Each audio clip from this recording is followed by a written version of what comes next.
Hello everyone, welcome back to my channel Dolly daily blogs.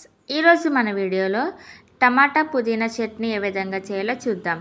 రెసిపీని చూసే ముందు మన ఛానల్ని ఎవరైనా ఫస్ట్ టైం కనుక చూస్తున్నట్లయితే లైక్ చేయండి, షేర్ చేయండి, సబ్స్క్రైబ్ చేసుకోవడం మాత్రం మర్చిపోకండి.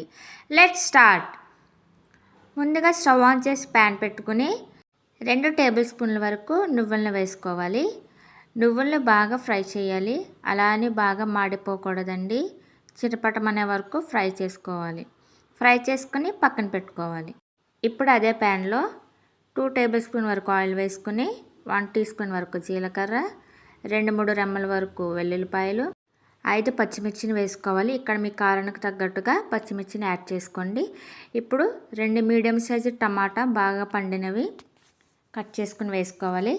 టమాటా అనేది మరీ మెత్తగా అవ్వకుండా చూసుకోవాలి. టమాటా మీద ఉన్న స్కిన్ సెపరేట్ అయిన తర్వాత 1 కప్ వరకు పుదీనా ఆకులు మాత్రం వేసుకోవాలి, కాడలు వేసుకోకూడదు. ఇప్పుడు ఇందులోనే 1 టీ స్పూన్ వరకు సాల్ట్ని వేసుకుని ఫ్రై చేసుకోవాలి. పుదీనా మరీ బాగా ఫ్రై అవ్వకూడదు, అలా అని బాగా డ్రైగా కూడా చేయకూడదు. కొంచెం వాటరీగా ఉన్నంత వరకునే మనం టమాటాని పుదీనాని ఫ్రై చేసుకోవాలి. ఒక 5 to 10 మినిట్స్ వరకు మనం ఫ్రై చేసుకుంటే రెడీ అయిపోతుంది. చల్లారిన తర్వాత ఒక మిక్సీ జార్ తీసుకుని మనం ఫ్రై చేసుకున్న టమాటా, పుదీనా, పచ్చిమిర్చి అన్ని ఇంగ్రీడియంట్స్ కూడా మిక్సీ జార్లో వేసుకుని పేస్ట్ అయితే చేసుకోవాలి. మరీ పేస్ట్గా కాకుండా కొంచెం బరకగా ఉండేలాగా చేసుకోవాలి, అప్పుడే టేస్ట్ బాగుంటుంది. ఇప్పుడు అదే ప్యాన్లో 1 టీ స్పూన్ వరకు ఆయిల్ వేసుకుని మనం తాలింపు సరుకులన్నీ వేసుకోవాలి. అవన్నీ కూడా 1/2 టీ స్పూన్ వరకు వేసుకోవాలి. జీలకర్ర, ఆవాలు, మినప్పప్పు, శనగపప్పు, అలాగే కారానికి తగ్గట్టుగా ఒక మిరపకాయని అయితే వేసుకుని ఫ్రై చేసుకోవాలి.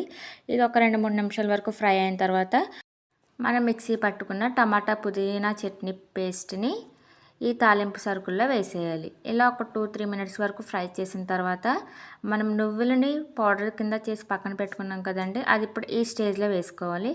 ఈ స్టేజ్లో వేసుకుని మొత్తం చట్నీలో బాగా కలిసేలాగా కలుపుకోవాలి. అంతే అండి, ఎంతో ఈజీగా టమాటా పుదీనా చట్నీ రెడీ. ఈ చట్నీ అనేది మనకు రైస్లోకి చాలా బాగుంటుంది, అలాగే ఇడ్లీ, దోశ ఎందులోకైనా సూపర్ ఎమ్మీగా ఉంటుంది. ఒకసారి ట్రై చేయండి. మీకు నచ్చిందా? నచ్చితే లైక్ చేయండి, షేర్ చేయండి, సబ్స్క్రైబ్ చేసుకోవడం మాత్రం మర్చిపోకండి. Bye bye.